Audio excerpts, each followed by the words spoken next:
So ngayon po ay tuturuan ko pa kung paano nyo malaman kung sira po o buo ang inyong hydrovac po, no? So ito po ang tinatawag na hydrovac. Ito ang reservoir,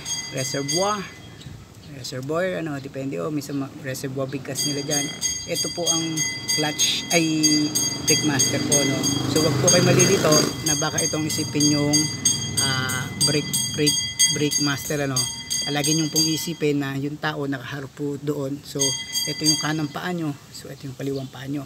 So ito po ay clutch master. So malalaman nyo naman pagka brake ho may hydrovac, ano. Pero though in some instances yung mga lumang sasakyan ho wala pong ganyan, ano. So sa paanong paraan malalaman yung kung sira o buo ang inyong hydrovac. So ang una nyo pong gagawin ay bombahin nyo po itong clutch pedal ng mga 10 times, ano. 2, 3, 4, 5, 6, 7, 8, 9, 10. So nasa inyo na po. Gusto nyo pa startin na nakapak sa clutch, neutral. So nakita nyo naka-off pa yung engine, ano. So makikita nyo yung pa ako lulubugo ng konti yan, ano. Pa-starting ko na ho, teka, hindi po i-start yan ng hindi nakaapak sa clutch. Sandali lang, ayos natin. Ay, lupit. Sorry. So yan. So dito nyo, lulubog yung pa ako, Yun, nakita nyo? Yun, lumubog. Yun. Lumubog yung pa ako. Ano? So tingnan nyo kung gano'ng kalaki ang diferensya niya. Ayan, nakita nyo yung yan, sa side view, Okay, papatayin ho natin ang makina. Ayan, nakita nyo, tingnan nyo yung layo niya sa clutch pedal, ano. Kita nyo mas lubog siya sa clutch pedal, ano. So papatayin natin ang makina.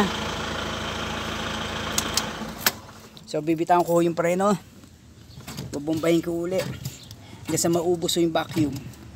O ngayon naubos na yung vacuum mo. O yun, tignan nyo, halos kasintaas na ng clutch pedal.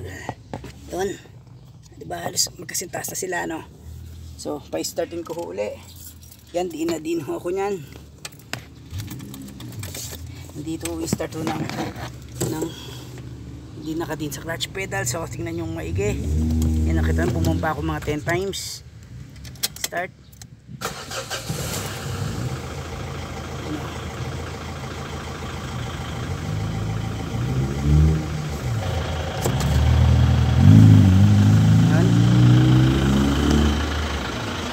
So ganun lang po yun, no, para ma-quick check, ang tawag ko doon ay quick check, ano. Ma-quick check nyo lang ho yung kung buo o sira po yung inyong hydrovac, ano. Hydrovac or brake booster, ano, mga tawag po dyan. Ano pa ba tawag dyan? Alam ko yun lang, dalawa lang naman tawag dyan, alam po. So confirm buo po yung inyong hydrovac, ano. Tapos paano nyo malalaman kung buo to? Dapat ito may suction ho na nangyayari ho, isa rin ho sa paraan na para malaman nyo kung okay ho yung hydrovac nyo ay tingnan nyo ho muna kung may suction to, no. Pagka ito ho may suction, ibig sabihin ho, tapos wala, matigas preno nyo, ang sira ho sa inyo itong hydrovac. Ngayon pagka ito wala akong suction, huwag nyo ho muna ipagpalagay na sira agad yung hydrovac nyo, ano. So huhugutin nyo po to.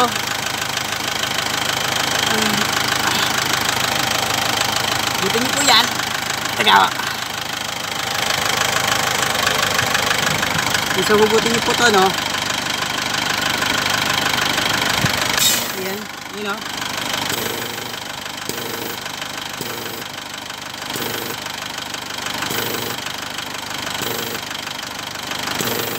Ano ho? So pag binalok nyo ho yan, magkakaroon huli na suction yan. Yeah! Yan! Balik nyo ho itong so pwede nyo nakabalik po itong ano ho, Yan. Testing niyo, kailangan di mo nahuhugot. Ano, kasi vacuum ho yan eh. So, kailangan sealed na sealed yan, ano.